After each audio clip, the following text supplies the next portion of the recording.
going to make a book out of all this? My name is Doris Gould. I'm the last surviving member of the Sarah and Robert Stambler family. There were 10 children, 8 boys and 2 girls. But my sister and I were raised exactly the same way the boys were raised. My parents did not differentiate between a girl and a boy. It was one rule for everybody, which was the exact truth. And we all respected and were a little bit afraid. My father was very strict, but at the same time very considerate in seeing that we had the proper attention, the proper education, the proper Yiddishkeit brought into the home. Although the interesting thing is, my mother was raised in Brazil. She knew no Jewish whatsoever. It wasn't until she was married to my dad, at the age of 12, her family moved from Brazil to Liverpool, England. And my dad had been there for 6 years prior to them meeting. By that time she had grown up. She went to school at the age of 12 in Liverpool, England. And when they got married, which was on March the 12th in 1899, they came directly to Winnipeg. They were not intending to come to Winnipeg. Their tickets were to go to San Francisco because my mother wanted it warm. However, my mother was quite sick. In those days on the ship, it took a whole week to cross the ocean, and then there was more than a week's travel. And they knew so little about traveling across Canada, or crossing even to San Francisco, that they directed them through Canada.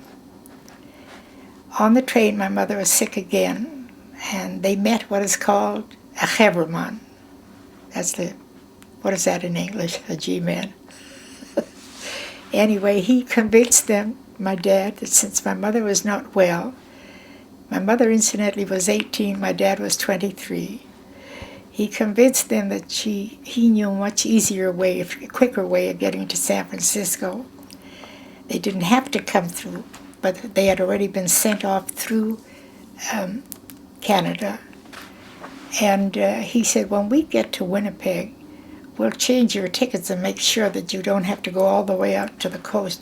You'll cut directly across. And my father bought that information and gave him the tickets. P.S. We haven't seen him to this day. We haven't seen that guy or the tickets.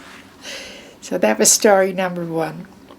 However, they finally got to, it took some 50 years for my folks living in Canada, in Winnipeg, before they got to San Francisco, or before they retired and moved to California.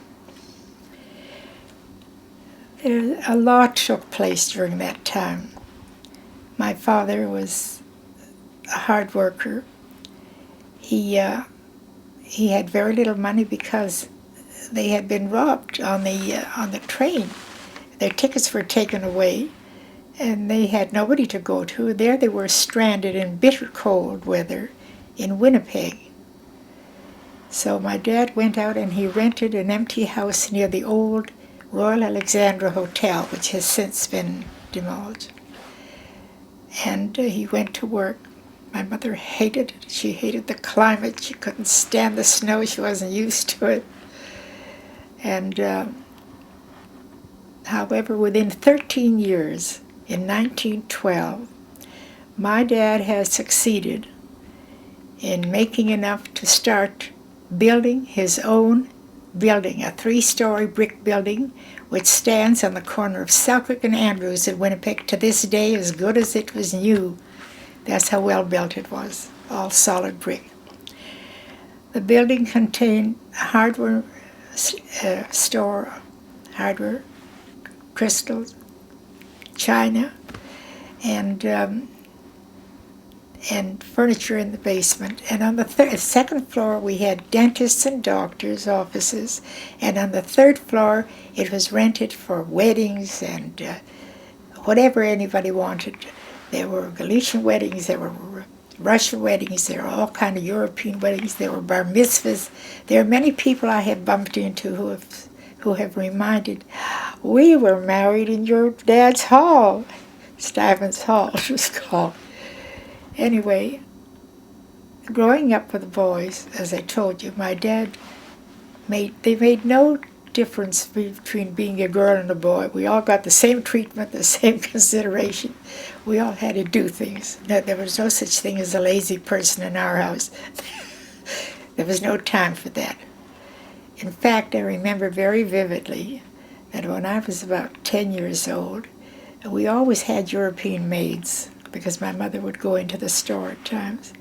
So we always had a European maid. We lived in a 10-room house. And one day, what happened there? Oh yes, they were between maids. So my brothers, I had 3 older brothers, Murray, Bob, Myra was his name, and Solly. The 3 boys came home from school, and each one took part of the house, and they did this as Friday, and they each swept and washed all the floors in the house and got ready for Friday. Never forgot that. And so we grew up with a lot of laughter, my father was the only one in that neighborhood who got papers delivered daily. We got the Free Press daily. We got papers from Europe, and we got the Jewish papers from New York. And my dad taught my mother Yiddish. My mother was a linguist by birth because she ended up speaking 8 languages. It came to her as easy as could be. How did she come about the languages? Well, my dad's store was highly successful because at that time the immigrants were arriving, and everybody needed something, and all the carpenters used to come to our place, and they would buy their necessities. And my mother learned to speak various European languages with the customers. And it came very easy to her, my dad too. Only we kids, we were too lazy, but can I show you the examination that was given to, I think, 3 of us. My older brothers were away at the time, so there was myself and Marion and Benny. And my father met a psychologist, and if you want to read that, it's all about me. Do you want me to read it? The psychological and anthropological test of Doris Diamond, age 13 years. Circumference of head 21.5 inches. Right arm 850. Left arm 8. Thorax circumference 28. Index of nutrition, no, nothing. Right ear 2020. Left ear 2020. Weight is given 86 pounds. Normal weight should be 93 pounds. When I was about 13 or 14, my dad insisted, although we had a bookkeeper in the store, my dad insisted that I had to learn single entry bookkeeping. And so I would have to come home after school 1 day a week and do this work for the hired bookkeeper, which didn't harm me in any, because by the time I was 16 and I said maybe I should go to a business school, the bookkeeper said, you don't have to, you're already one. So that took care of that. And I was very good in school. I was also very active on the entertainment, and I have many programs to prove the things I did. One occasion, when I was 6 years old, they gave me the role of Hiawatha. Don't ask me why, I don't know. The role of Hiawatha. And there I was on a stage, and I recall vividly, somebody left the back door open to the stage, and I was shivering and trying to sing at the same time in this Indian costume. It must have been terrible, but that's all I remember about it. I made a lot of friends. I was very involved in sports. Tell me a little bit about what life was like in this big house with all your brothers and all the family? Well, we had a big house. We had a 10-room house, and we had front stairs and back stairs. And it was big sport to run up one and down the other, at least to the boys it was. And one night, I recall, in my sleep, Marion and I shared a room, shared a bed, and one night I dreamt that I was pushing something warm away from me, and I awakened to realize my hand was on something furry, and so I gave a clutch, and it was a cat lying on my chest, and it leaped in the air and ran down, and I kept running after like I could catch it, down the front stairs. That was hysterical. I don't have to tell you. To this day, I stay away from cats. And but it was a lot of fun because as we grew, everybody did something around the place. There was no such thing as somebody laying back. We all wanted to be involved. That's the way it was. And I was very involved with another duty that many, many boys remember. Why do I say boys? Because my brothers never came home from school without bringing at least one or two friends. So Doris had to run home immediately after school because I had to cut up 8 loaves of bread, a pound of butter, and make cocoa for all the boys that were in the house, brothers and their friends. This went on every day. And one day, my parents going to San Francisco on a train were accosted by a young man who came over to them, and he said, "Aren't you Mr. and Mrs. Steinman?" And they said, "Yes." He says, "You don't remember, but I remember. We used to come to your house for cocoa and bread and butter after school." And that was my job after.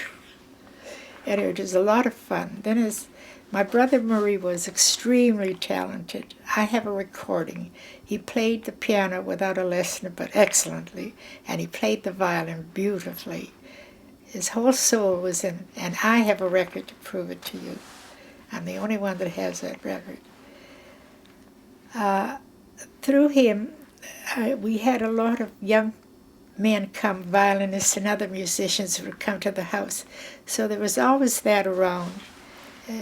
Some of them, one of them, Ben Lopen, went to Europe when he grew up, and he became very, very famous as a violinist. He returned many, many years later to Winnipeg, but I didn't get to see him. I was grown up by then.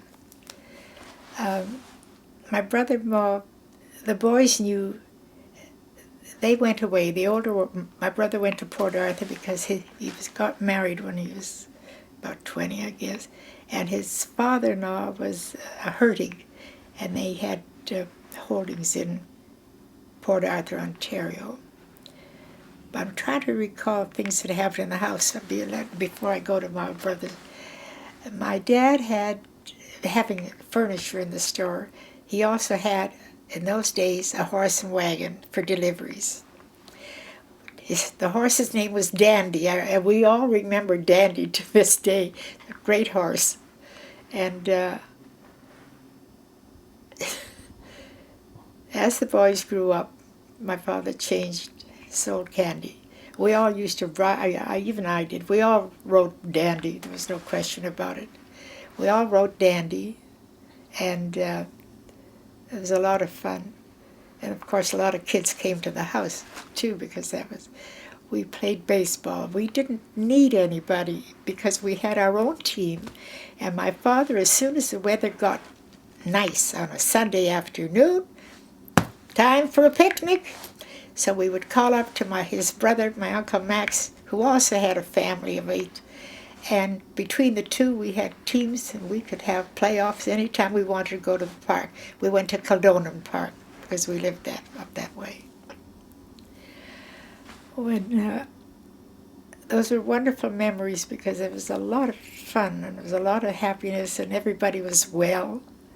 We didn't hear about sicknesses. We didn't hear about robberies. We don't hear the kind of things we hear today.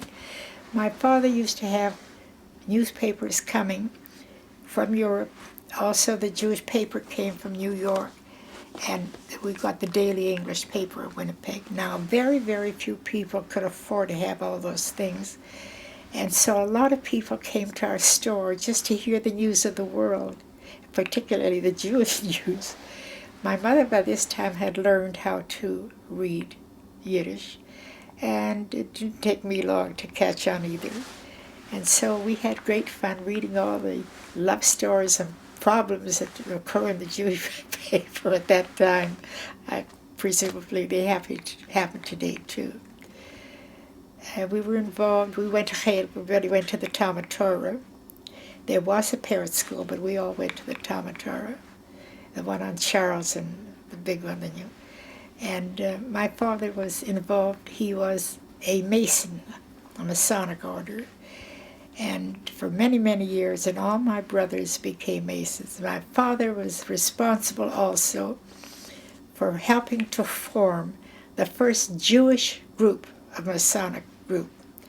And so when he passed away, at that time they lived in California, without them knowing, without any of us knowing, the Winnipeg group directed that he was to have a full Masonic rites at his funeral. And to our surprise, that's what happened. All the boys were Masons. One became, my brother Irv, became another, I forget what it was, also similar. For some reason he became another one, my brother Irv. Now my brother Murray had moved away to Port Arthur. My brother Bob worked in Chicago, and he married a Milwaukee girl, so he moved to Milwaukee. They were in the plate glass business. The Lurie's, a very prominent firm in Milwaukee. I can go back to when we were children. We just did everything. They played football, we played volleyball, we played... See, my father being in that business, the backyard had all the equipment. So all the kids used to come to our place because we had a place for the, what do you call it when you throw the ball in? Basketball, baseball, volleyball. Everything went on. Everything went on. And naturally, it is a meeting place for everybody who couldn't afford those things. Incidentally, I must remark, there was definitely a feeling of Yiddishkeit in our home. My father would go to shul, and many of the neighbors used to remark that they used to see Mr. Stambler walking with his trail of boys to synagogue. My father used to outfit the boys twice a year, come Pesach, come Yontif, everybody had to have a new suit. And he would go to he was very friendly with Hyman Kay, who owned a big wholesale, so take all the boys. By this time, my 3 older brothers were gone, so there were the 5 younger ones. He'd take all 5 of them, they'd go to Mr. Kay's, and everybody had to be outfitted twice a year. As far as Yiddishkeit, we certainly observed kosher, not to the extreme where perhaps other families do. Like my father had a sister by the name of Sarah. She was more than observant. They had no children. And she and Chaim, see, you don't know about Chaim, but I do know. We had Chaim and Hirschele were brothers. One was 6 foot and one was 5 foot something, and they never got along. But my dad was friendly with everybody. We used to go to all the family home. We also went every Friday night. We would go to my dad's mother. She had been in a wheelchair. I don't remember her any other way, so I can't talk about that. She was a handsome, well-spoken woman, and everybody paid respect by going there Fridays and Saturdays to hear everything that went on. And there was plenty to talk about, I don't have to tell you. Now, as far as the home, we observed every Friday night, which was delightful because my dad always had somebody to bring home. And one night we came down for dinner, and lo and behold, there was a black young man. We had never seen one before, and he was Jewish. He came from Israel. And he's sitting to my father's left. And we had the complete Friday night service, and he participated in everything. But we were stunned because we had never seen a black Jew before. He came from Israel. Now, how did he get to my father? This is a question that we, for many, many years, we were hysterical over. We used to call the calls, telephone calls, from Rabbi Kahanovich, who was the head rabbi in Manitoba and Winnipeg, to my father, because he always knew that he had a willing comrade who would do or give or see or hear.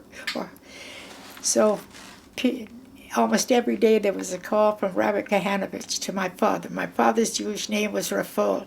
Rafal, ich hab heute zwei Boys, sie seien von Toronto, sie will gehen heim, sie haben die tickets. My father he produced the tickets. They went home to Toronto. There was always something happening. Either finally the parents couldn't get along, or this one wanted to leave, or this one, somebody else had trouble with the children. Right away there was a call. We'd say, call from Rabbi Kahanovich to my father. That telephone line, if they existed today, we could never pay for that.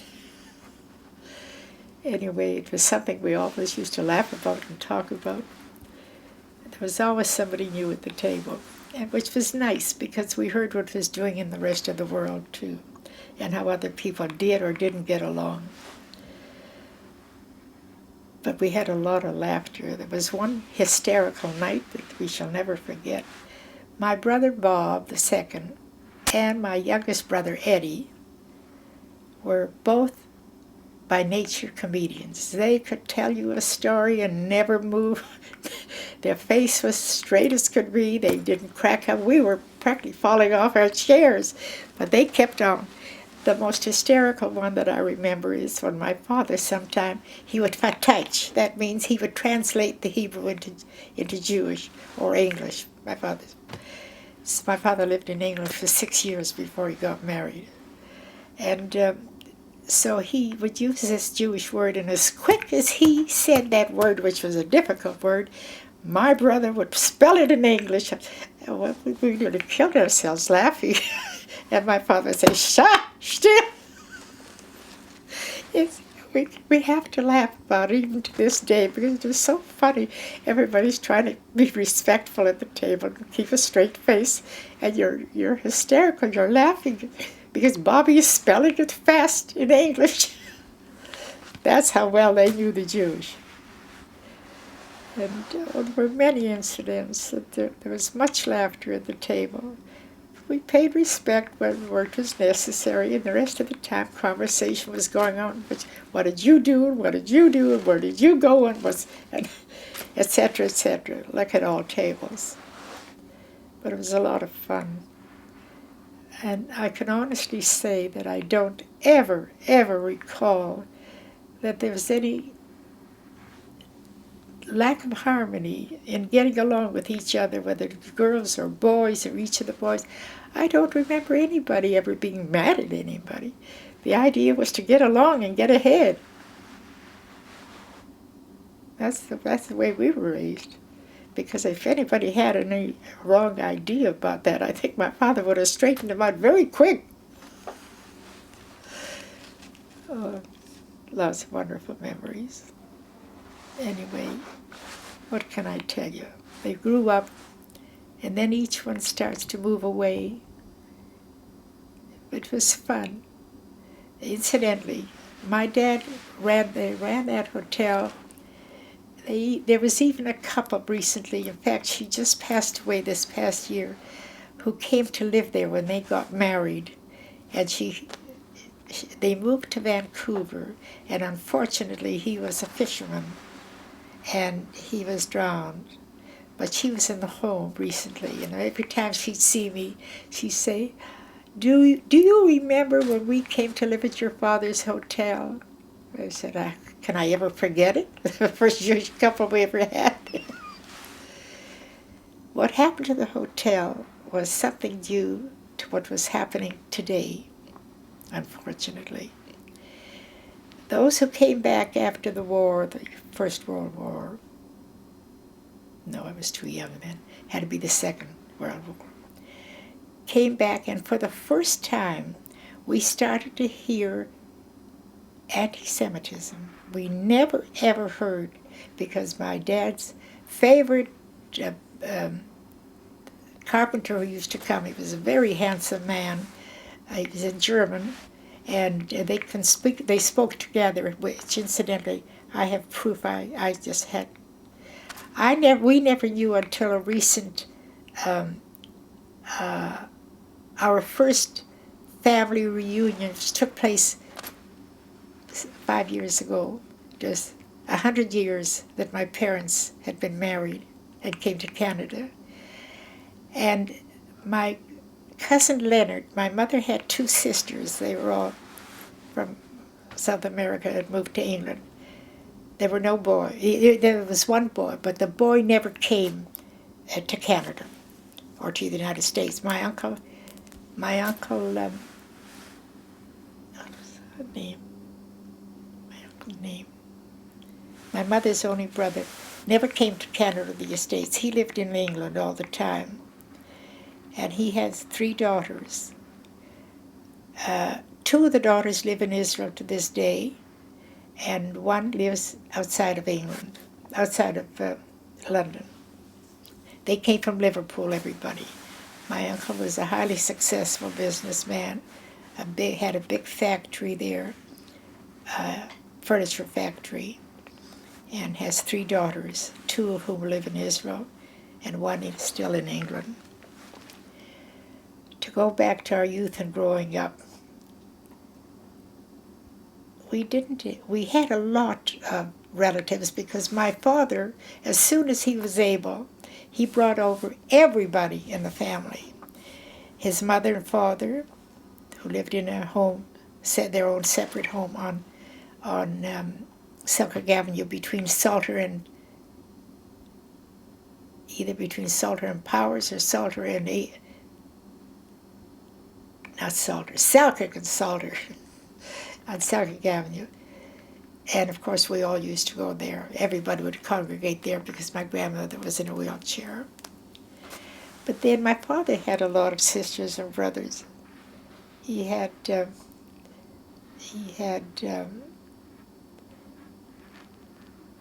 Uncle Max, who he had 8 stores and was well known in Winnipeg because he called himself I'm the Man.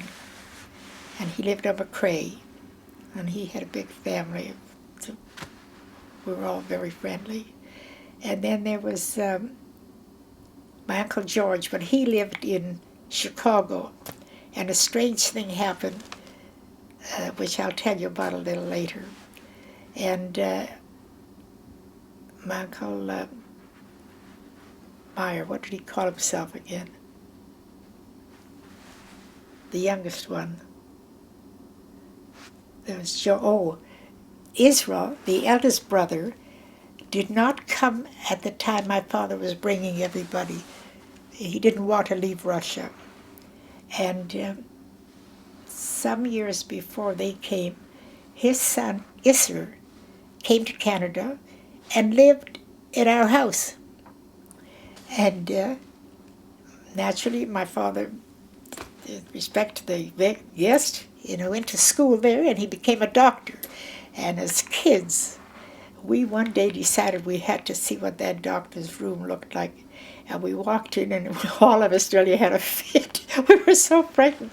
He had a skeleton, a real skeleton, hanging on the ceiling, wearing pajamas and a laundry bag on his arm. We took one look at that. We never went there again.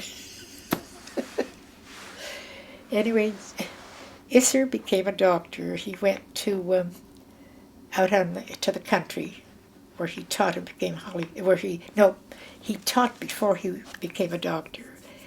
And on one of the summer holidays, he took my brother Solly and I with him, and that was my first and only visit to a farm area surroundings. But he came back, and then when he graduated, he moved out. And he married Laura. And they subsequently moved to Vancouver. He had 2 daughters, Sherry and Marcy. And no sons. No, 2 daughters. Unfortunately, Sherry passed away about 10 years ago in Vancouver of cancer. But Marcy is still living, was married to a dentist, Marcy Smorden. You may meet her. And this is the way families start to separate, but we never, ever lost the wonderful relationship that we had in our family. We get together, we write each other, we phone each other, we visit each other. And unfortunately, all my brothers, 2 things ran in our family. One was heart, and the other was cancer. And everybody died of one of them, except Benny. Benny was in an accident and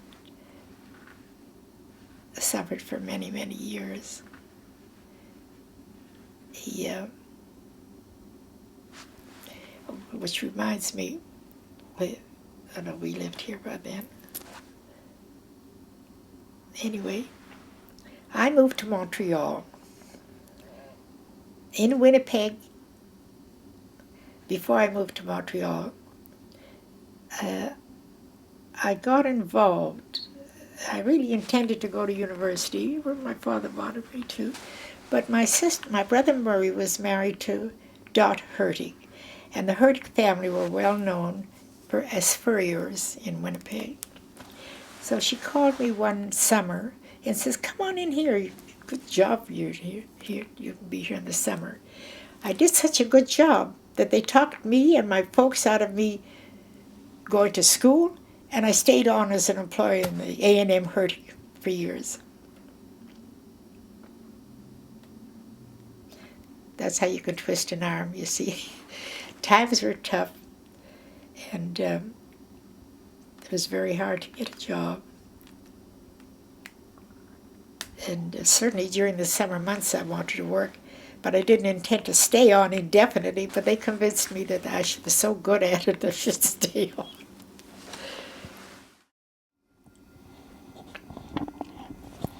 I have to quote this from my sisters. The more I hear, this is written to me by my sister Marion, who passed away on September the 2nd. The more I hear the words dysfunction and families being dysfunctional, the more I know what a wonderful family we were. So much more I want to write. That's all I can write now, and I'll continue tomorrow. She was in the hospital at the time. So tomorrow came, and here I am in the hospital, 4 days already. Now, she reminded me of many things that happening. When I was, is it okay for me to go ahead? When my brother Murray was in Port Arthur, he had a business there. It was very popular. It was directly across the big hotel. And he knew all the travelers who used to come and go across Canada. And he was a lot of fun. One day, unbeknownst to me, an Italian impresario came to Port Arthur. And he got to know Murray. He was listening to others. So my brother told him about the fact that he had a young sister who liked to sing. She was always singing, he told him. I knew nothing about this. So he arranged with this impresario, Italian, that when he came to Winnipeg, he should call me and listen to me and see if I had a future or not. Well, when the man came, I didn't know anything about the arrangement with my brother, and he called me and he told me that Murray had asked him to call me. he was staying at the Fort Garry Hotel, and he told me that he had hired a separate room with a piano in it for the interviews, if I would like to come in, and he could give me an interview. So I went up there, and while I was there, he said, "I've got to speak to your mother and father." So right then and there, he called up and spoke to my mother and arranged for them both to come the next day with me, because he could not believe that I had never had lessons. He asked me, "How long have I been taking singing lessons?" I said, "I never in my life had a singing lesson. I take a lot of piano lessons," I said. "No," he said, that's not what I'm talking about. I want to see your parents." So everything was arranged for us to come the next day. So the hand of fate intervenes, and guess what happens? Isser's mother dies that night.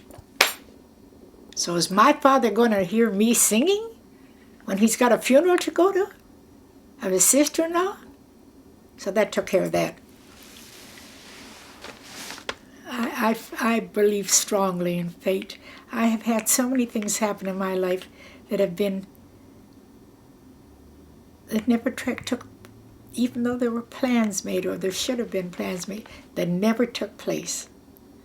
Everything was against me. It was a battle all the way. Do you think that it was a big regret of yours that you never became a singer? Yes, because I would have enjoyed that. It would have been me. I was always singing when I was... the interesting thing is, I never had any encouragement. The boys, they liked jazz, and I couldn't sing jazz.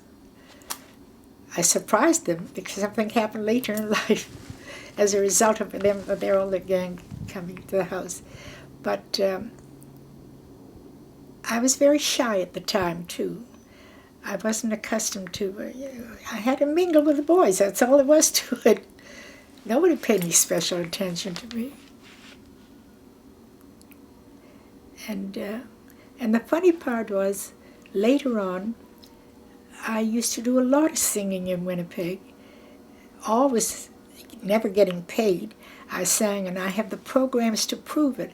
I sang at YMHA concerts. I sang at big shows that were arranged at different theaters, at different concerts, and I've got all the programs to prove it. This was back in the years in the 30s. However, that didn't stop me. I wasn't exposed to that, and my parents certainly didn't intend me. It was perfect to go and sing all over the place for nothing. That suited my father fine.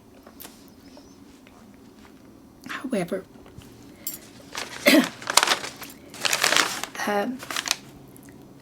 what was I telling you about the boys?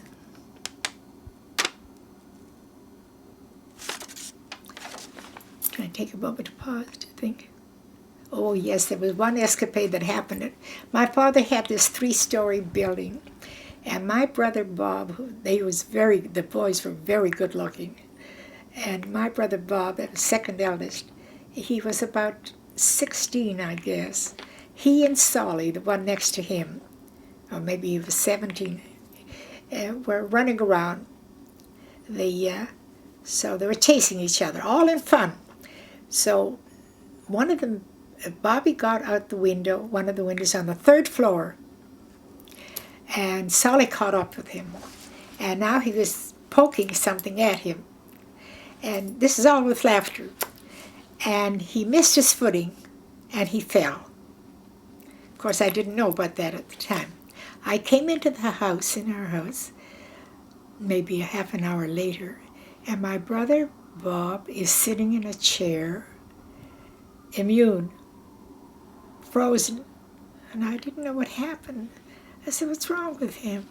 And they told me he had just fallen from the 3rd floor of the building onto the sidewalk. But thank God nothing was broken. And of course they laughed about it after for years to come. Do you remember when Solly chased Bobby? That was another thing. Now there was a lot of things that happened there. A lot of things. I can't remember all of them. Doris, tell me about moving to Winnipeg and then moving to Vancouver. I moved to Montreal after I told you I worked at A&M Herding. And for some reason or other, I was very gifted at that kind of stuff. I have lots of letters from all kind of dress firms who used to send me gifts because the bosses told them how terrific I was in the showroom. And I didn't work in an office at that time. I was my boss's girl's Friday, if you know what that means. Anytime he was in trouble, in fact, that's how I got the job. He gave me a letter of complaint. He said, let me see how you'd answer this. That was no problem for me, because when I was in school, and I have the papers, I won a citywide competition of all the high schools, and I was presented with a book. I have the letter. I just saw it today.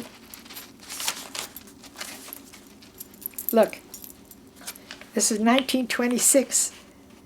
Doris Diamond has won first prize in essay competition. Prizes will be given out tomorrow night at Westminster Church. Have Doris call. I came across this. What's the date? 1926. I was in high school. See, Tech High School, St. John's. Went to St. John's to Mrs. McPherson. And I had that book, and everybody was loaning the book until the book, to this day, I've never seen it again. However, I have that to prove it. I never talked about it, but when I came across this, I said, oh my God, living proof. Oh, there are all kinds of things happened. We used to have Chinese people down the street, the Chinese laundry. And for some reason or other, I was a big favorite. Used to bring stuffing to them. We had a lot of competitors around, and my dad's directly across the street was another hardware store, Falconer's. Kitty Corner was a flower and seed place. And anyway, Selleck Avenue was a very busy street in those days. And so we met a lot of people, mixture. There was never, ever a word spoken that we knew about or heard that was anti-Semitic. But after the Second World War, now by that time my brother Solly was living in Winnipeg, and he worked, my dad got the last license to convert the building into a hotel because he was very friendly with Finkelstein, a very prominent lawyer. Not Finkelstein. What the hell was his name? Very prominent lawyer in Winnipeg. And so my dad got the last license for that part of the city to open it, convert it to a hotel, which he did. And the beer parlor was very, very busy there. And they started to hear anti-Semitic remarks. And when my father became aware of that, he said, the time has come. Everything has been going beautiful, but we have to get out of here. This is not for us to stay here. Because he had run away from Russia at the time of the pogroms. So he knew. We were too young, of course. But so that's when they moved. They moved away. He sold the place, which is there to this day. And they moved to California. By this time, my brother Morton, he wanted to get out of Winnipeg. He only knew he wanted to get out of Winnipeg. And I primed him. As little as I knew, I'd never been there. I helped him to get ready. I gave him pointers as he's growing up. I think he was 17 or 18 at the time. I said, be sure you shave under your arms. I said, you shouldn't go sweating in that hot climate. He used to remind me about that. And he moved there, and of course he loved it so, and he wrote to my folks. So when my folks knew that they were going to leave Winnipeg, they went directly to Los Angeles. See, the first time they never got there. And this is how things turn out, you know. You make the best of the situation, and of course my mother loved it because it was warm. And then subsequently all the boys moved there, except my brother Bob, because he lived in Milwaukee. Tell me how long you were in Montreal, and then tell me about moving to Vancouver. I lived in Montreal about 5 years. And I could have had many a job, because I had worked in Winnipeg for Dave Weinberg, who had several, I can't remember how many, different lines. These are manufacturers' agents, so it isn't like a store. It's not that at all. It's a warehouse, but it was in a building downtown on McDermott Avenue. By the time I got to, and I had training in secretarial work, and I knew how to write. So when I came to Montreal, the first place I went to, my boss gives me a test. Let me see how you'll answer this letter, a letter of complaint. And I sat down and I wrote a letter. I got hired on the spot. I could have had many jobs in Montreal. These were big, high-class manufacturers. Only in those days, you didn't get the kind of salaries you get today, you know. Now, I had nowhere to live. I went to Montreal because my very close friends were also prominently known in Winnipeg, the Warriors. Rose had married and lived in Montreal. She says, get out of Winnipeg, come here, you'll stay with us till you find a place, which I did. And I lived there for 5 years. One day, I saw there was going to be what do they call it when they're looking for artists to join, to sing in a symphony, with a symphony.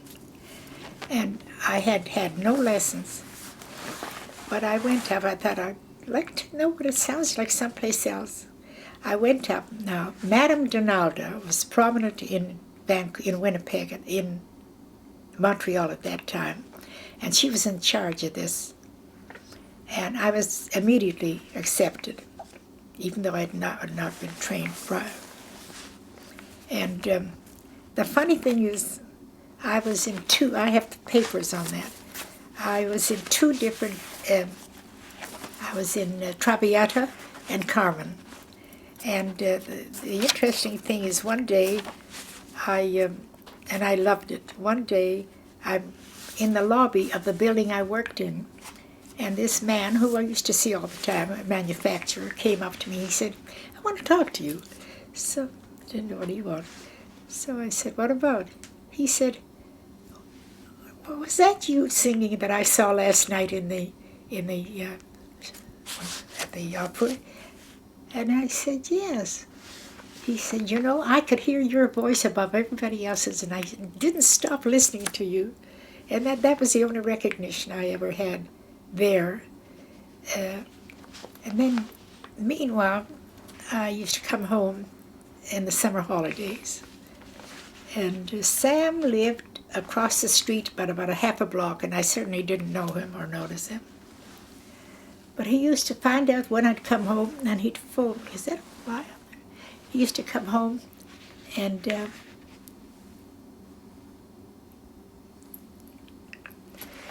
he found out when I'd come home, and that particular time he called me. And I said, I wasn't going out or anything like that. I said, come on over to my house. So he came over, and I knew damn well the minute I saw him that I never saw him before. So that's how he got to me. And he chased me for about 8 years whenever I'd come home. Until finally one day I decided to leave Montreal and move to California. He found that out from talking to my folks and so. And he called me to Milwaukee, because I was going to Los Angeles, was stopping in Milwaukee first. And he called me to tell me that he had to go on business to Minneapolis. And why don't I come to Minneapolis? He had to go there on business. So I thought, listen, I got a whole week here. My sister-in-law Betty is a little on the difficult side to be with. I'll go into Minneapolis. In those days they had special trains going. And so I did, and he convinced me that unless you get married. I must have been bewildered that day. Anyway, we got married. Now, the interesting thing about this is the rabbi we went to, we made arrangements for the next day, I guess it was, I don't know. And that's the way it was to be. So when we came to the rabbi, different, instead of us taking a taxi to go to the rabbi, some friends of mine, I had friends in Minneapolis, that's why, they came to pick me up. And they knew that we were going, but I had noticed where we were going, and we weren't going the same way, although I didn't live there, but I knew damn well I hadn't gone yesterday. So I said, where are we going to? They had made arrangements. They had come to see the rabbi on their business, and he told them about us being there, that Winnipeg couple. And so they arranged, it happened to be a cousin of Sam's that we didn't know about.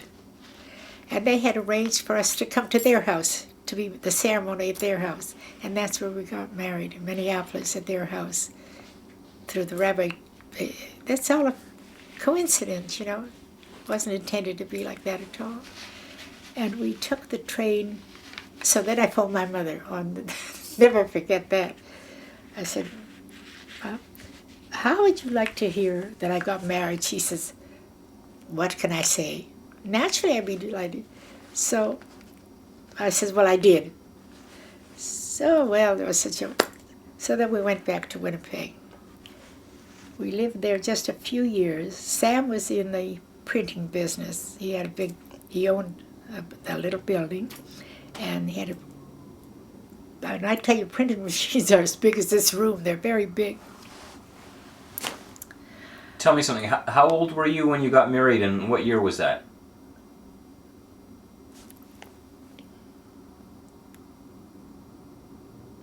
I know he died in 1961. I don't even remember. Oh, I wasn't 18 anymore. I wasn't even thinking about it. It got me in a weak moment. I guess I got tired. 8 years of running absence enough already.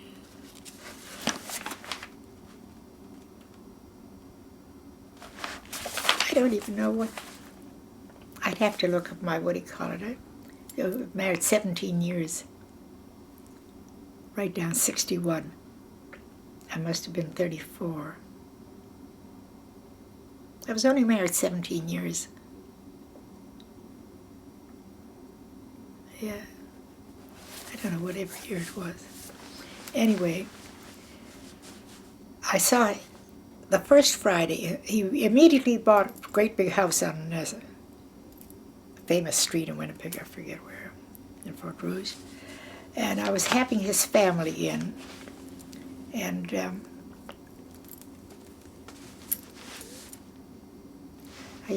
the first Friday that I was preparing that Friday night supper, he phones me, and he said, are you busy today? I said, well, I just moved into this house, and I said, I'm having your family for dinner. Why? He said his girl didn't come in. They have to distribute. He used to prepare, like we get notices of all the shows. So could I come in and give a hand? Not only the hand, the rest of me went with it. That's where I was. I ended up going every day. I don't have to tell you. I was too experienced to see. He wasn't going to let me leave that job. So I stuck it out there. And one day he decided to, with a friend of his, well, I had said something to him. I said, I can't understand this. Your brother-in-law has a bunch of little machines, and he turns out in a coat factory and suit factory, and seems to be doing very, very well. You got machines bigger than this room, I said, and you're making sort of high cock. They're all small bills. I think it's time you changed. That went just like an injection. It affected him.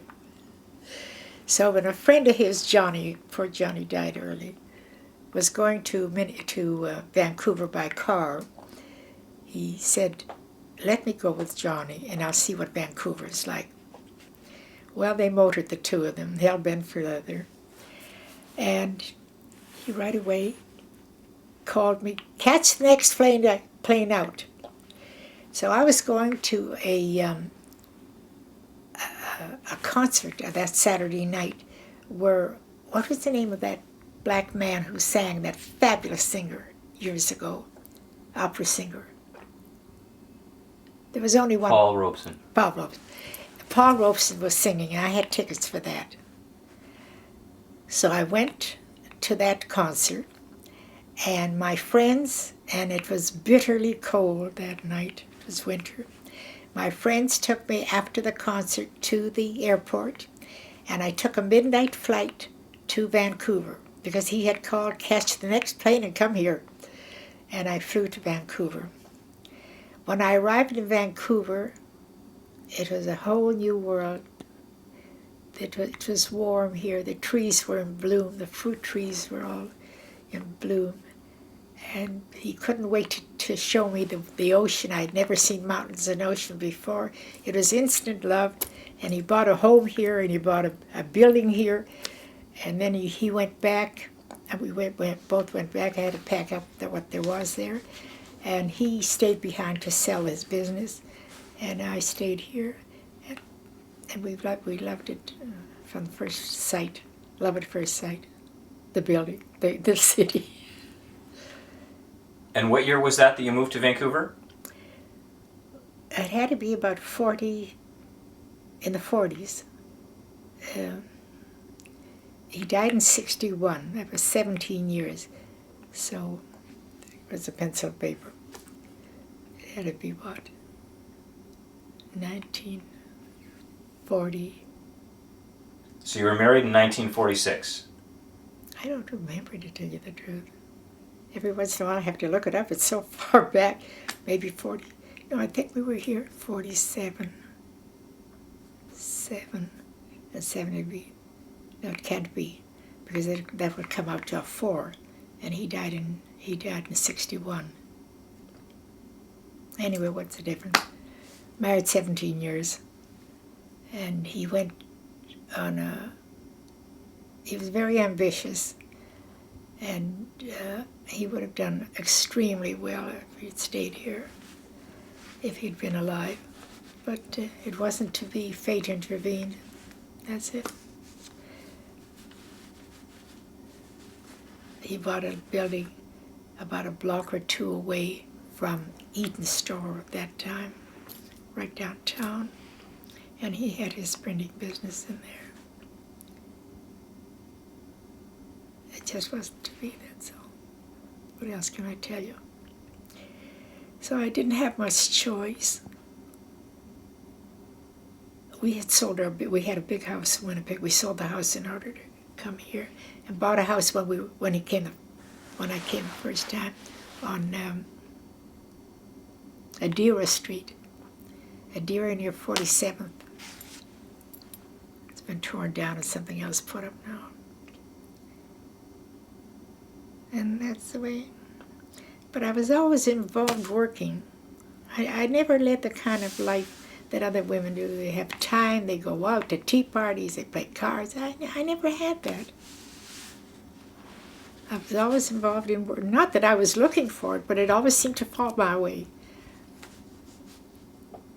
I regret that, incidentally. I feel like I've been robbed of something. But I don't think about it too much.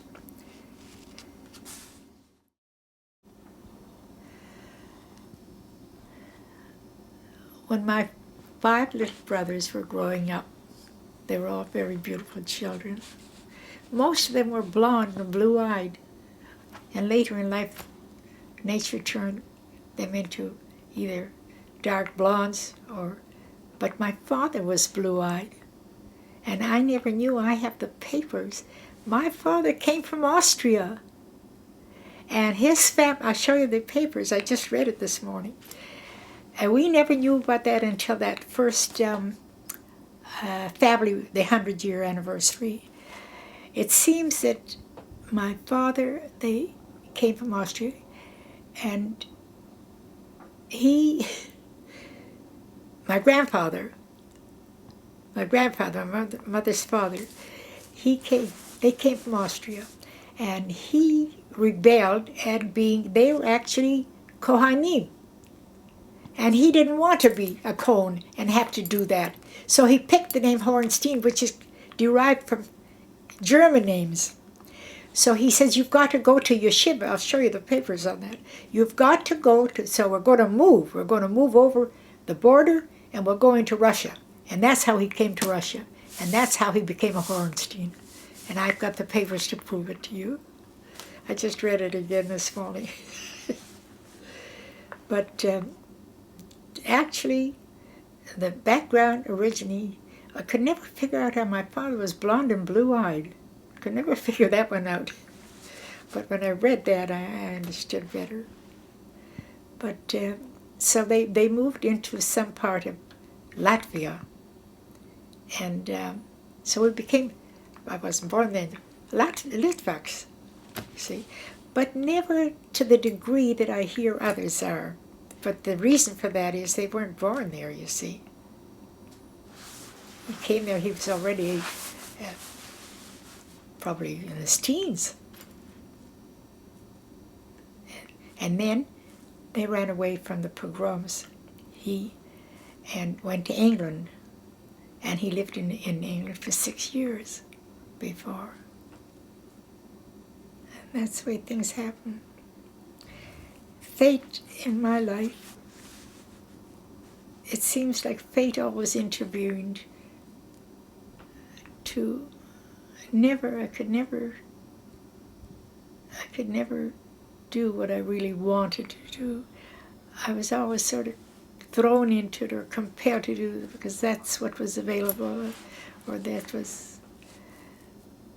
I couldn't be like today's kids pushed along to do this or do that, because we had a certain code of helping each other and making the best of what there was and living righteous and charity.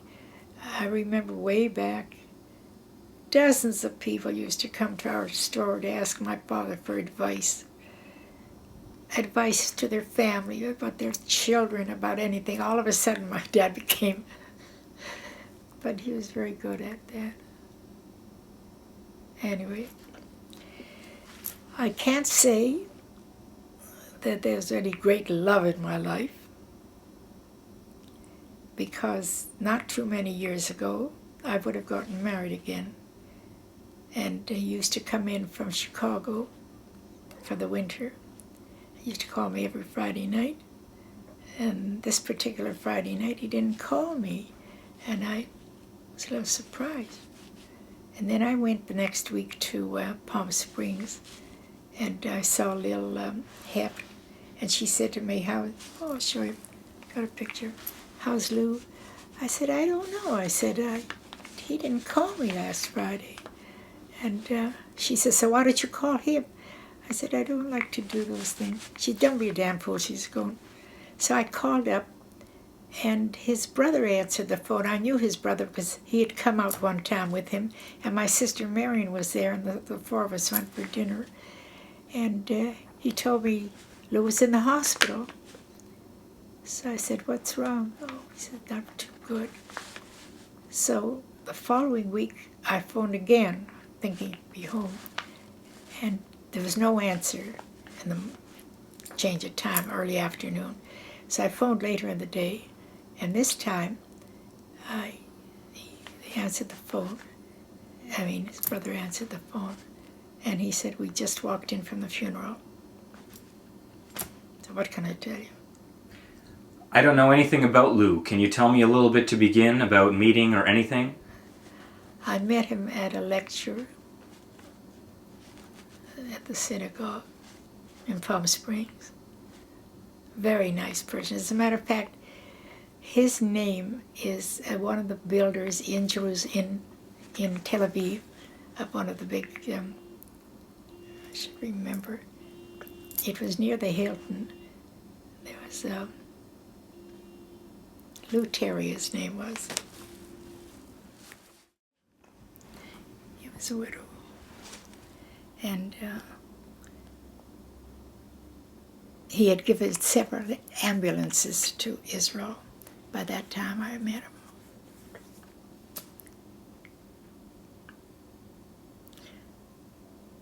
So how long did you know him? About 2 to 3 years. He came out there. Nothing worked out for me, nothing. So are you saying he was a great love? I can't use the word great love. What you are later in life to what you were younger in life, you can't compare the two. He was quality material. He was a highly intelligent. He had been $1 a year man for the United States. I have a couple of things to show you that he gave me. But, you know, he was very intelligent. He was a gentleman. And he was well-to-do. What's on the floor there? Is that money? Yeah. I only see the color of it. And it just wasn't to be for me. And there's been nobody else since then? Yeah, there are a lot of dreckies walking around thinking that they're... I had lots of guys come like that. I wasn't interested. Has it been lonely for you? Has it been lonely for any woman who's alone 43 years? What kind of a question is that? Let me tell you, no matter what you've done, no matter what you've given, when you get older, people couldn't care less if you don't have immediate family, and I don't have anybody. They just aren't the same. They don't think about you except in terms of money. That's what they think of. And I don't have that kind of money. If my husband had lived, it would have had. But I think for what I was left, I did damn good. I know that I led the way for women giving who are alone. Tell me a little bit about being a businesswoman in the 60s. I would say that it may be identical, if not worse, today. Most men, no matter how well they know you, will see that when you're involved with them through business, are going to try to take advantage. That's been my experience. In a nice way, but in the end, you may not understand it right then, but as you get smarter, you begin to realize what they did. And that I can tell you for sure.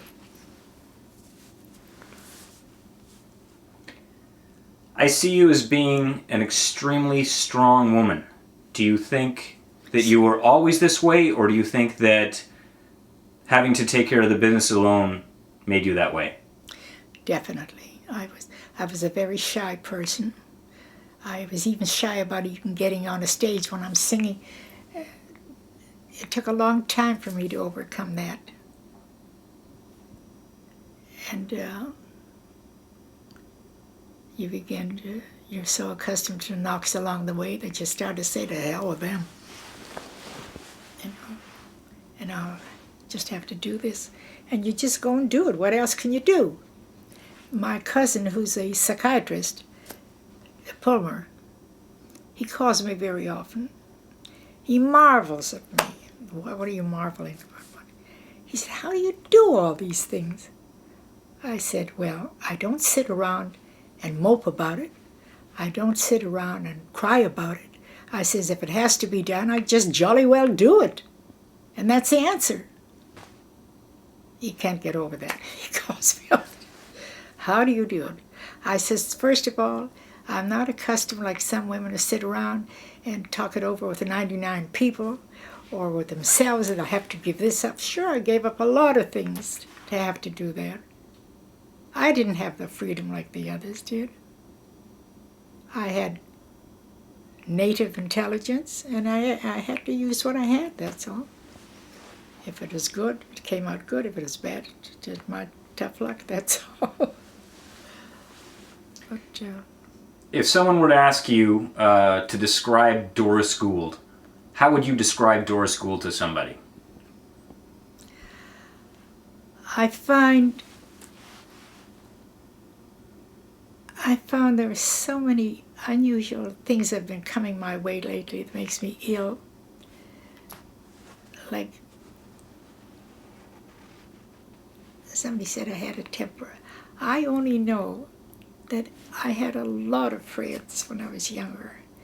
And any friend who was my friend in school stayed my friend till they died. There was never, never, ever did I have arguments or fights with my friends. I never did that. We enjoyed each other. We had common interests. And yet, do I know what other people think of me? I know one thing I found out. Several people have intervened. They think I don't know about it, but I do know about it. And it hurts me to even talk about it. Even your best friends will do something, you may have been involved with them, but they will take all the benefits for it. And they think I don't know, to this day. Can you tell me a little bit about some of the charity work you've done? You've done stuff for so many years. Can you talk a little bit about the foundations and the organizations you've been involved with? Well, I've been involved with many organizations. I started in the beginning being a secretary. And I was lucky, I guess I had the ability to write, and I would present writing reports for organizations are quite different to businesses or to personal. You have to stick to your point and remove yourself personally from it. I discovered that there's a great deal of jealousy there, because there are some people who do that because they are aiming to get someplace. I have never looked upon that for me as aiming to be a president or I had enough sorrows without that. That was an outlet for me, and they don't understand that. And I'm not explaining it to them either. But I found along the way that some things were done that should never have been done. So now I've reached the stage where I can say truthfully, I've had all of that I want. I'll gladly give to charity what I can, but the time has come now when I have to look after myself. We all get that. If you're lucky enough to have the kind of husband who has left you, my husband was too young. He's just starting out to get successful, and he would have been great. We never lived to see that day.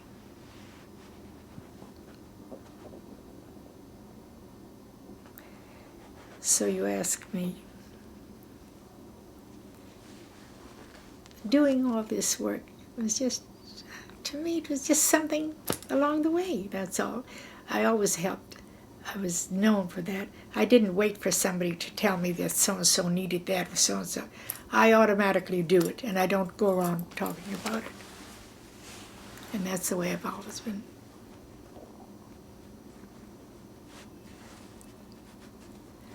Why do you think I got those plaques? I was one of the, I'll show you how fate intervenes. This one hurt me. There were 4 women in Vancouver. Zella Heller, Doris Gould, and 2 who I can't remember, I didn't know them well, who gave the initial money to start the Vancouver Daycare Center. When I went there, finally, after a number of years, I have a lot of pictures that I can show you of the children, all that, in those boxes. I saw the girl. This is a typical example. I saw the girl. They're very happy to greet me. And of course, they want to show me that center, so we set up a date for it. I went there on my first tour to Israel, and we were on our way to Jerusalem first.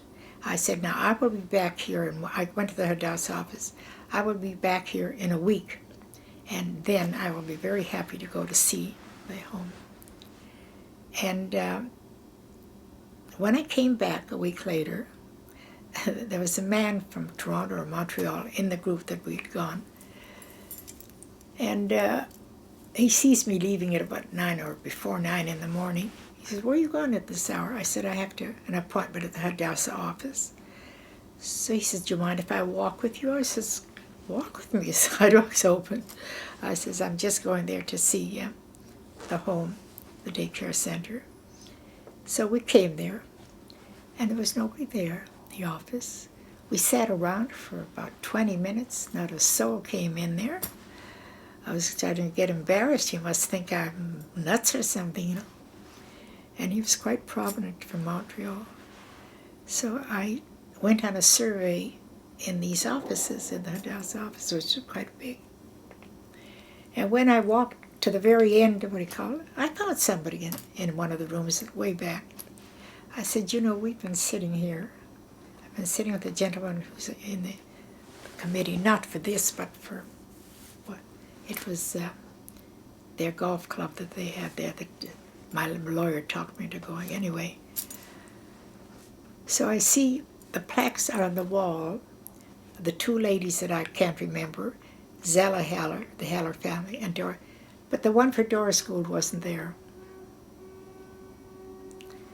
I gave just like the others gave. Why isn't it there? Whatever excuse they gave me, I can't even remember. I don't want to remember. And it took years till they acknowledged. Why? This is fate intervening. Somehow there was always something to spoil it for me. No matter what I tried, there was always something. I couldn't walk away with feeling any particular. Nobody had to talk me into it. I was happy I could do that at the time. During all the years that I was involved in business, because there was nobody else in the family, just I and my son, who was too young at the time to do anything like that. So I ran the business. I looked after buildings, after rentals, sold a few. I decided that I did not want all that responsibility. It was a big mistake in the long run, but a person does not know beforehand the cycle that occurs in business. I was too green at it. However, I learned after I did a lot of damage to myself. But during that period, I was very involved in charity work. We had always been taught to give a helping hand, and we did it automatically. That's what you do. I had been a Eastern Star because my father was a Masonic leader, and the National Council of Jewish Women had a junior group, which I believe no other city in Canada had. So at the age of about 16, I went in just to see what it was like. I had never belonged to these kind of things. And I was warmly received, and it was a small group, and it was very interesting to do these different things. I had a great deal to do with entertainment programming. And one thing leads to another. I not only belonged to the National Council of Jewish Women. When I came here, I had already been president of the junior group in Winnipeg. And so here I fell into that, and in time became the president of Vancouver as well. Aside from that, I began to be recognized as willing to work on charity affairs. I belonged to Hadassah. I belonged to National Council of Jewish Women. And I became active when the United Jewish Appeal was formed. It was after the men had met secretly in parlor meetings or down in their basement at their playroom meetings to assist Israel in getting settled after it became a state. And that was a prime reason, give support to those who went out through Hadassah and so we had United Jewish Appeal, and in time I became a 4-time, the only person that was 4 times, not consecutively, but called back to be the head of the women's division, together with other men who headed them. And so there was never a shortage of what to do. And that's how I occupied, aside from the fact that I had a very big home and a young boy growing up, and I had no family here, except on my husband's side, his nieces, who are from Winnipeg, Charlie Diner and Estelle Fogel and their husbands. But they were not as active in these things as I was. And time goes on, and every person, unless you're anxious to hang on to it, and to me, it was something I had to do on the side, besides making a living and seeing that I was settled. I moved out of my very big home, which I had given to lots. I had always given my home for any necessary affair. That was a minor thing to me. And we had, one of the most interesting things occurred was when the organizations started to give a hand in United Jewish Appeal, we had to start to scour, and I had a lot to do with the beginning of this. They did not have a record of how many Jewish people there were, because the city was growing at the time. I called on Dr. Jimmy White, who lived across the street from me, and his late wife, and I asked if we could have their home for a very specific meeting. Why? The different organizations were starting to crowd each other to raise money, and of course there would be big to-dos happening because one would intrude on another's plans and so on and so forth. So I decided that it had to be ironed out once and for all. There had to be the type of committee where you went to clear the date for your particular project. And so I asked Jimmy White if we could have the meeting, and I called everybody myself. And we had, sent out notices, and we had the meeting at their home, and asking every organization to send a representative, every Jewish organization, to send a representative, and they could decide. And at that meeting, we asked each one to name what their main project each year, their annual project, so that they would not interfere one with the other. And we succeeded in clarifying that situation then. There were other such difficulties that came out that I was instrumental in straightening out, because my mind, I guess, was more or less businesslike, and I couldn't stand these slipshod ways of going about things, deciding that this is convenient without any consideration for the next person or the next organization. That recognition has to be given to each individual organization. There are other things that happened along those lines. And as I say, I became the first, I can't remember this minute who, headed the women's division for the United Jewish Appeal. And I was the only 4-time was I in that position.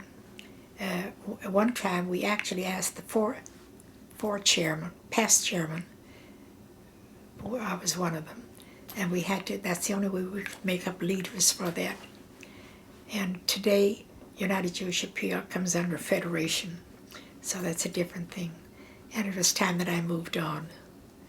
I found out that Vancouver does not exactly receive like they did in Winnipeg or in other cities, where if a woman or a man has been many years involved, they want to change, which is, I agree with.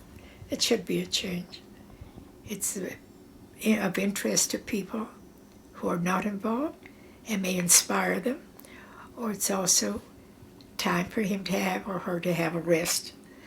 And so you sort of go along with the, what's the expression? Whichever way the wind blows. I never sought these kind of things because I was working all the time. It was very hard for me.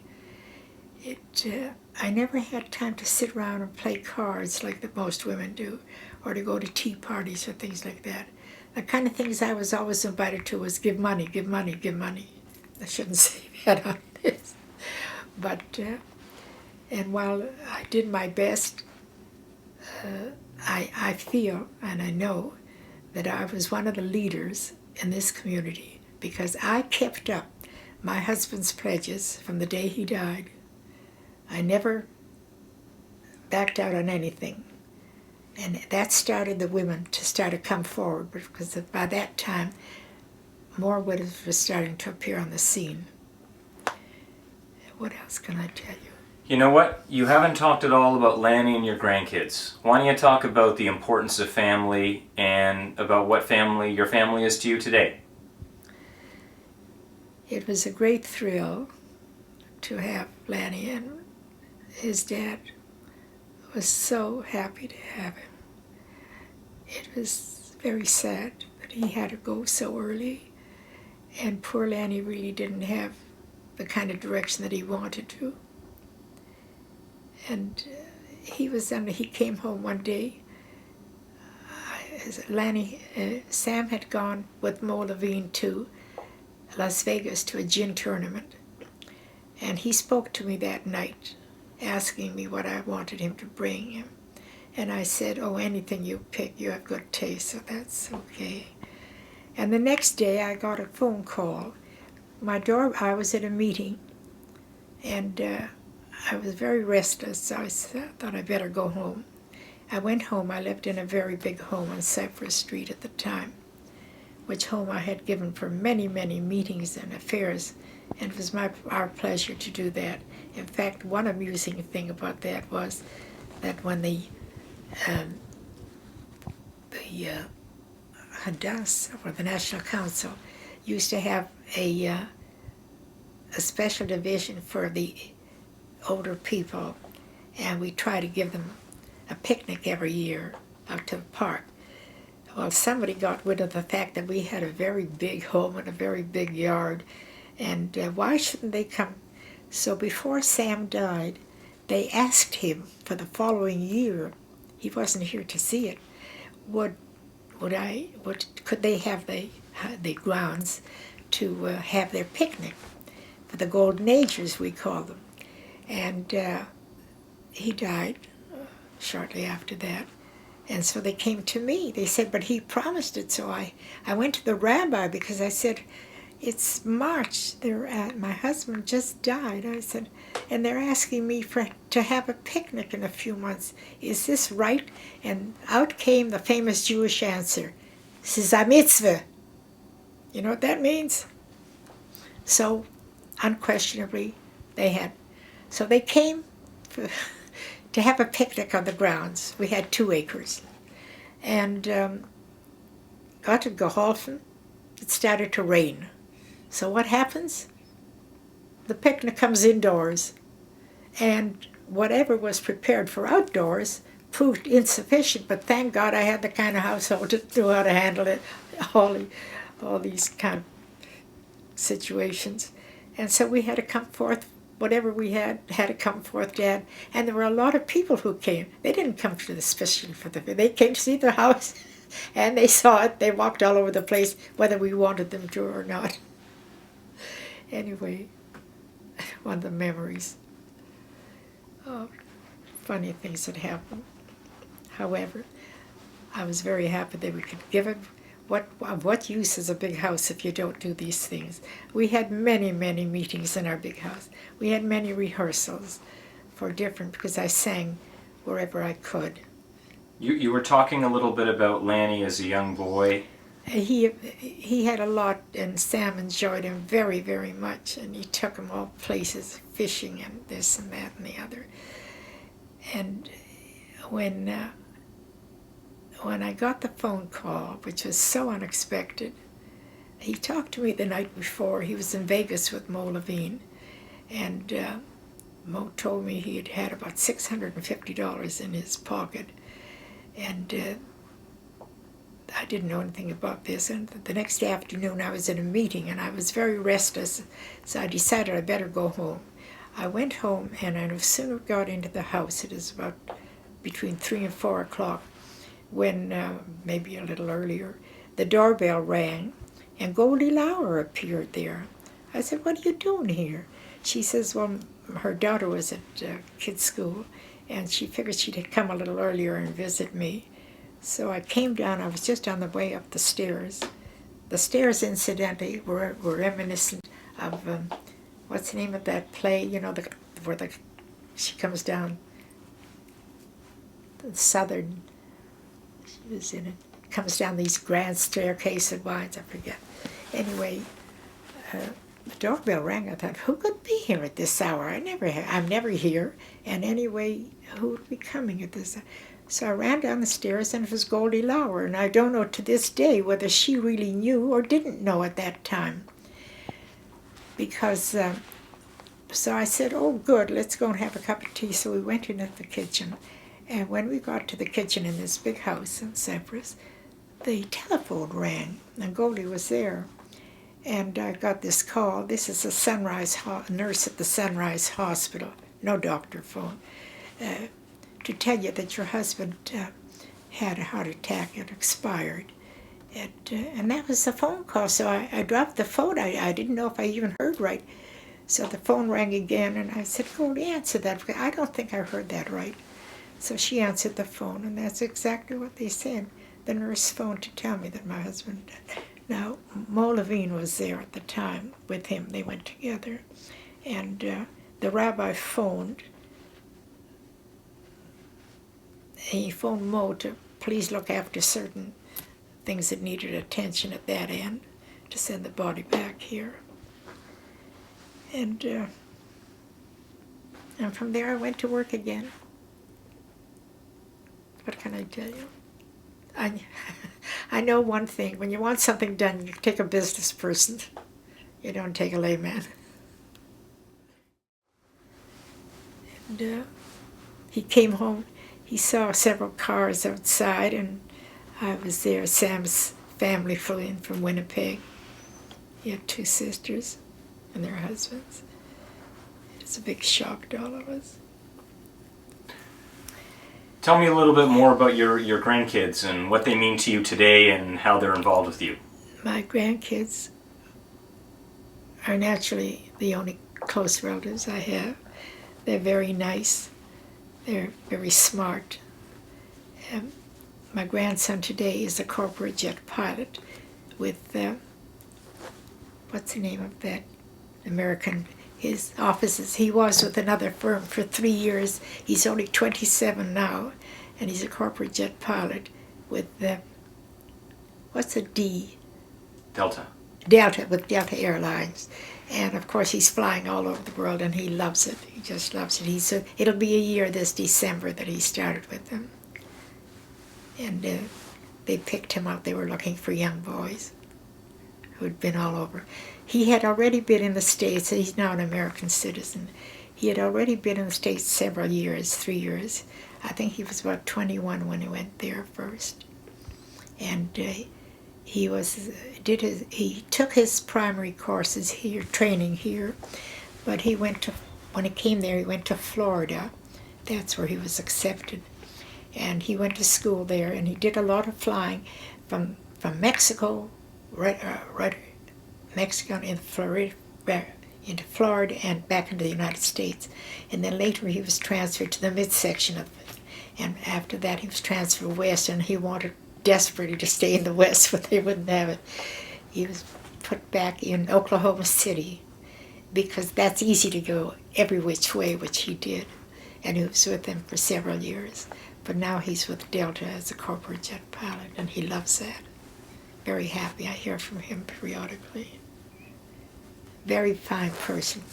And I have actually a very dear friend of mine, a couple who have had no children and no grandchildren. One Sunday, Jesse phoned me that he was going to be close by, and he could come in within a matter of an hour or two. He could come in, and if if I was going to be home. I said, of course, come in. So I called my friends, this and wine, and I said, what's her name? I said, I can't think of her name. Anyway, I said, I may not be able to come to the brunch this morning. They'd like to go to the club, the country club, because I had a home in Palm Springs. And I said, because my grandson just phoned me, and he's going to be here in about an hour. So she says, so bring him. What do you mean you're going to? So when Jesse came, I took him, and that's how he met them. And they are so crazy about him that to this day, I now call her Grandma Number 2. They had no children and no grandchildren. She says, if we ever had one, it had to be this boy, just this boy. They say he's very, very fine person, wonderful personality, very considerate of the older people. And they had no children, as I told you, and her husband has been blind now for close to 50 years, and they've done, you want to see their pictures? Right here. Jesse today is 27, and he has been, I told you, 3 years with the other firm, and now it's going to be a year with this. It's 4 years. So, and he went across the line when he was not yet 20. So that's why I happened to speak to somebody in this building who's a pilot too, and he asked me how old I was. I said he was 27. He says, that's young. And he said, already. I said, I know, but he's been doing this. The only thing he did. He knew when he was 14, 15 that he was going to be a pilot. You know, I remember the first day he came and told me he was jumping out of planes. I thought I'd collapse. Right. Anyway, they are, to him, they are like their grandson, and they love him dearly. I get phone calls from them all the time. You see?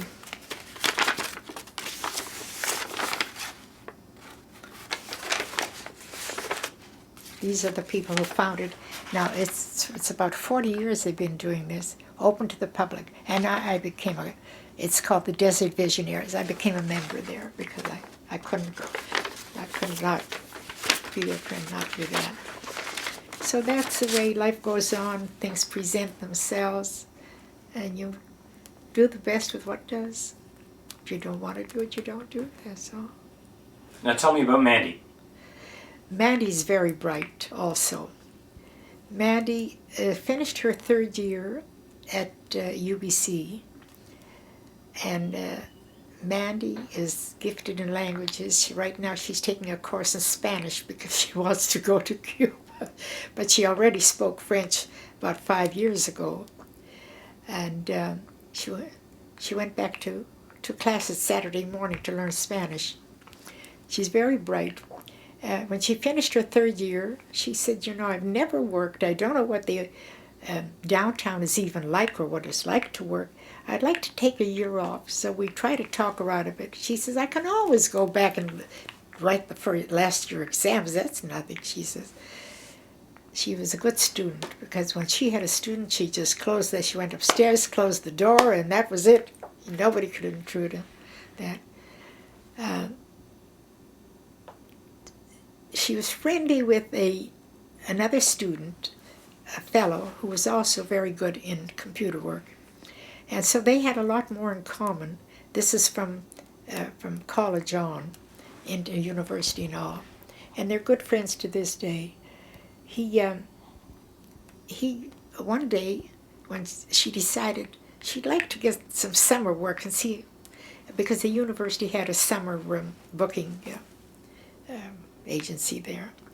And they sent her one day, it's on a Friday, they sent her to 2 different lawyers' offices.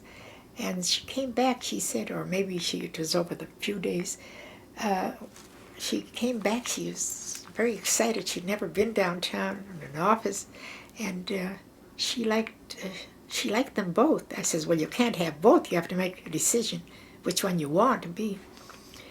Well, she didn't know, and at that moment the telephone rang. And this Alan, who was a friend of hers, called her at that very moment. Mandy, I did an interview for you today, and you can start work on Monday. And that's how she got into it. And she's been there for 3 years now. Yeah. So she loves it. She loves the big office, and she said she's going to go places in these kind of offices. Meanwhile, I'd like her to meet a Jewish boy somewhere. Not easy. Not easy. Do you have a regular family dinner with Lanny and Mandy every once in a while?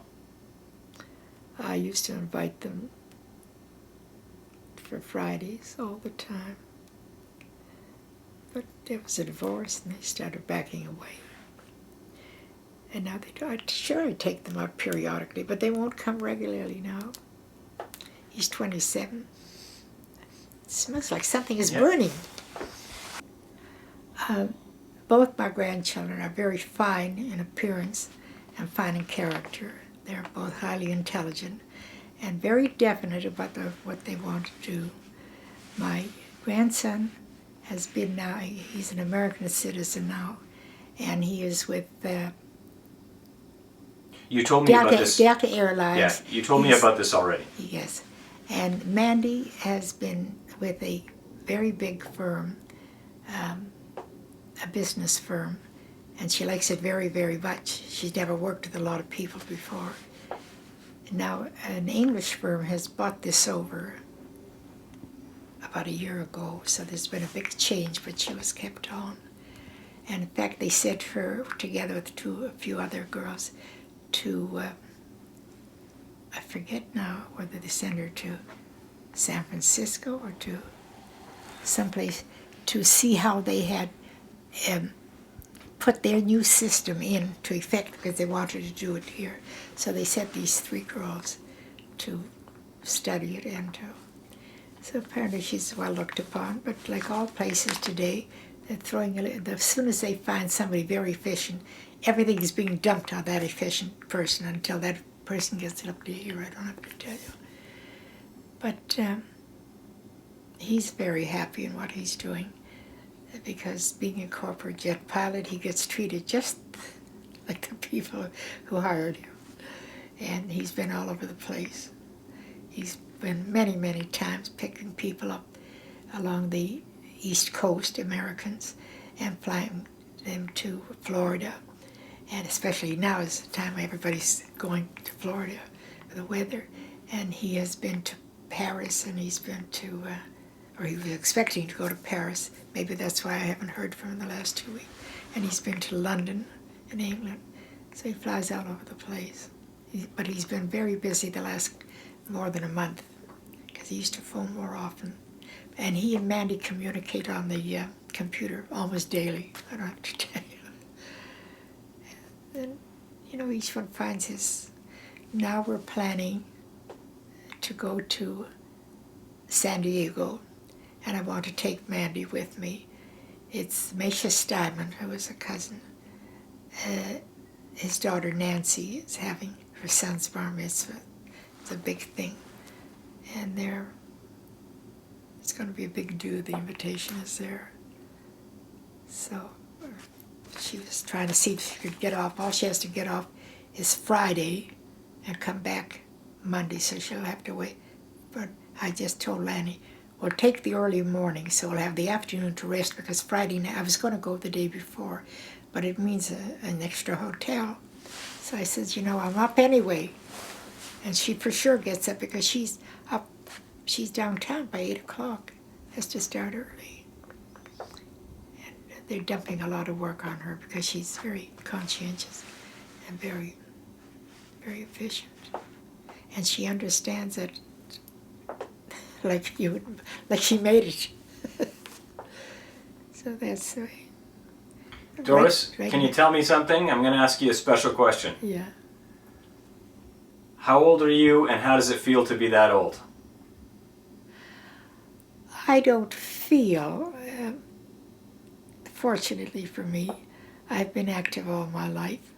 I hear it, I don't know who they're talking about, and I don't like to talk about it, it's nobody's business.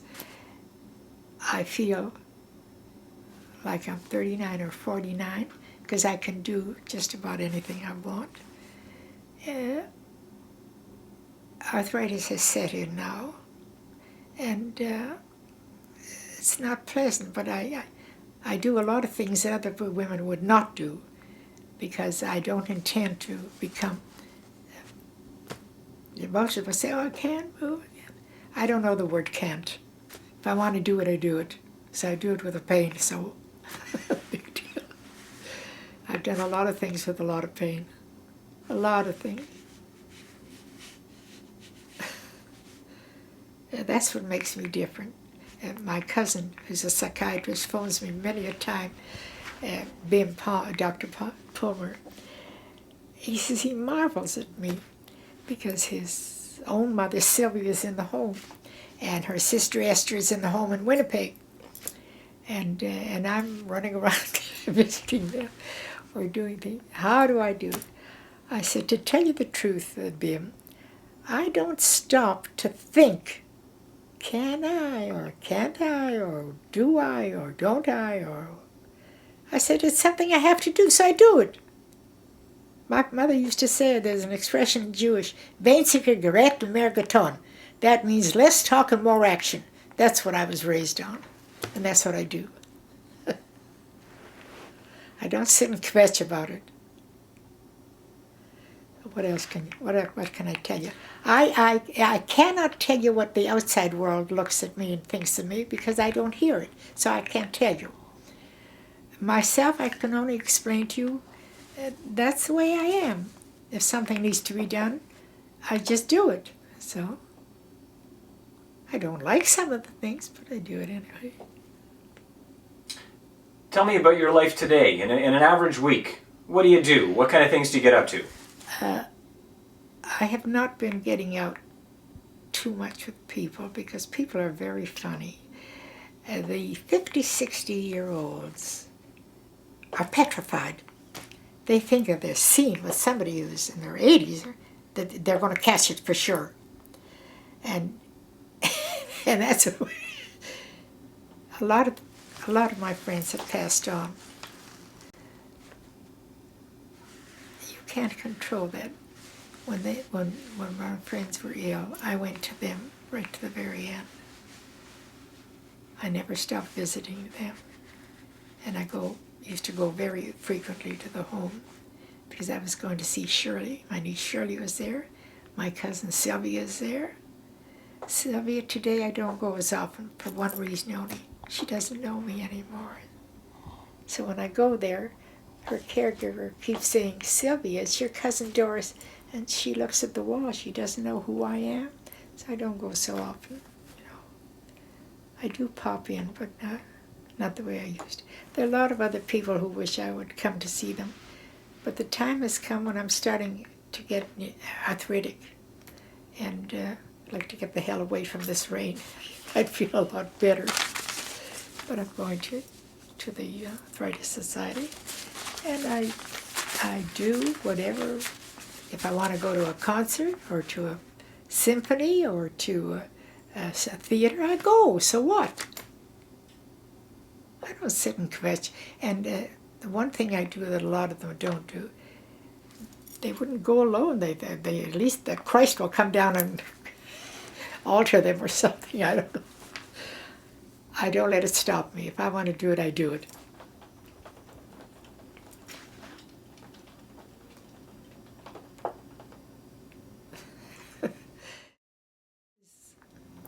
I do a lot of reading. I used to have a lot of people in.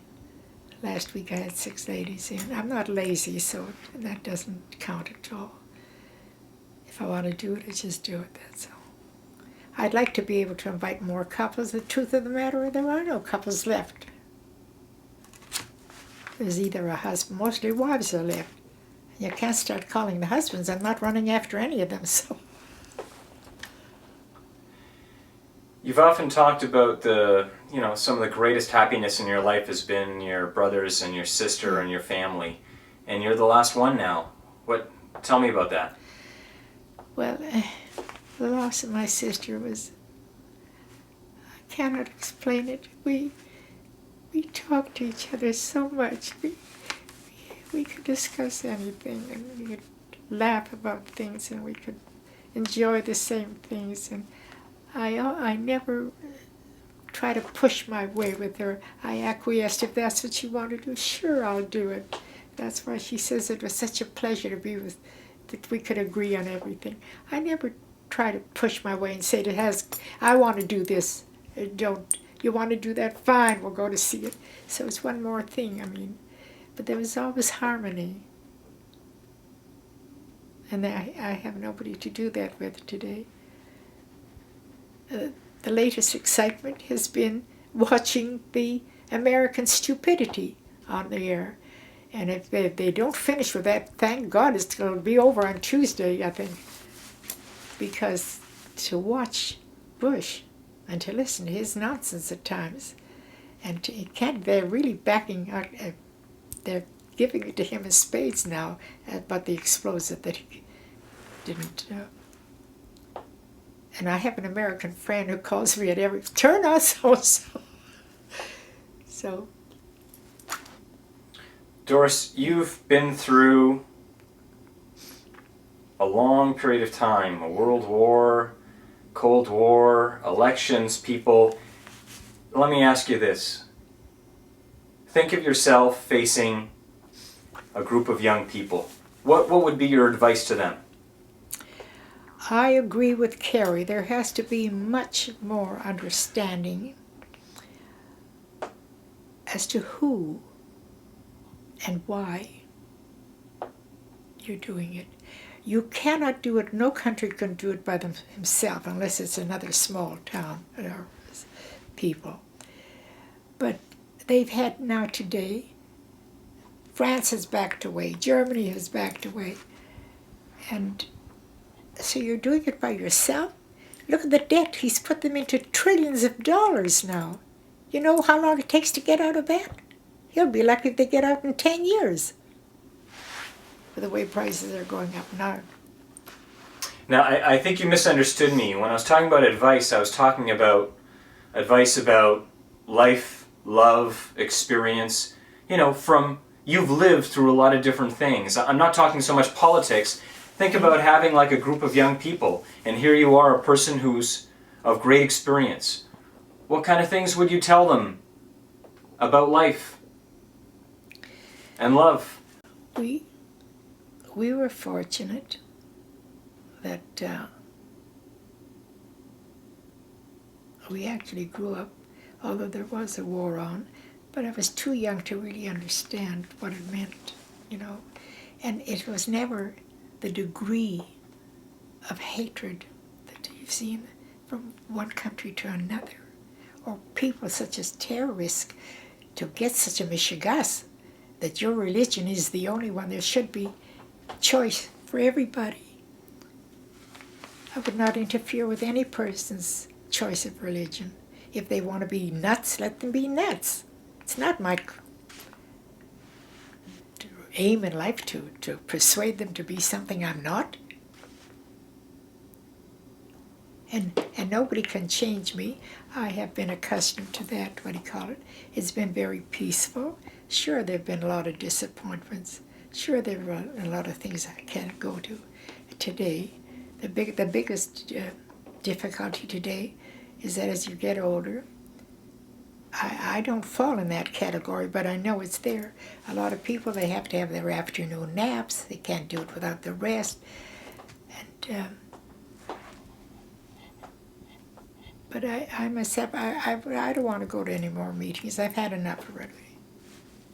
I read everything in the paper. I read column by column every day, and more than one paper. And I've taken.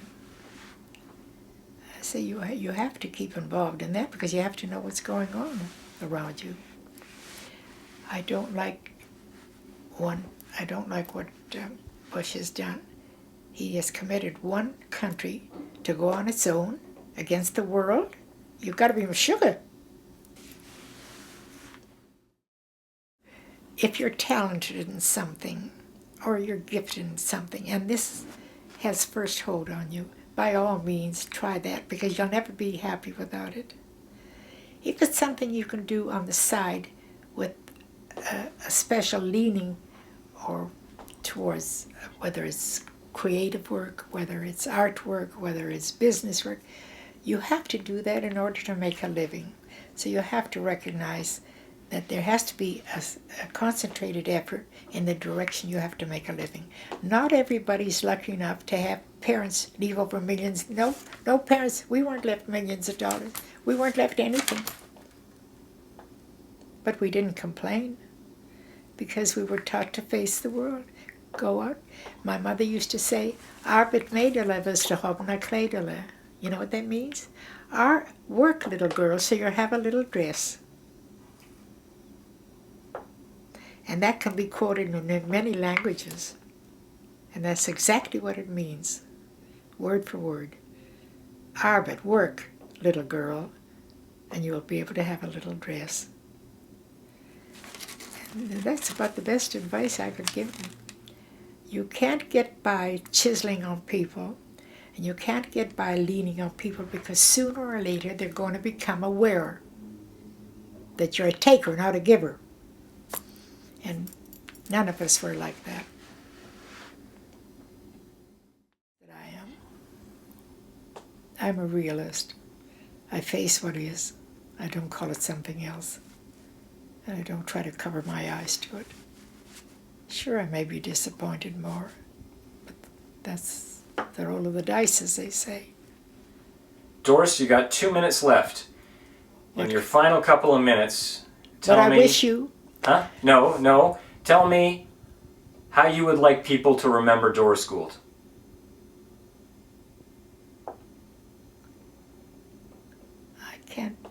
I can't speak for all people. I know that I have been friends.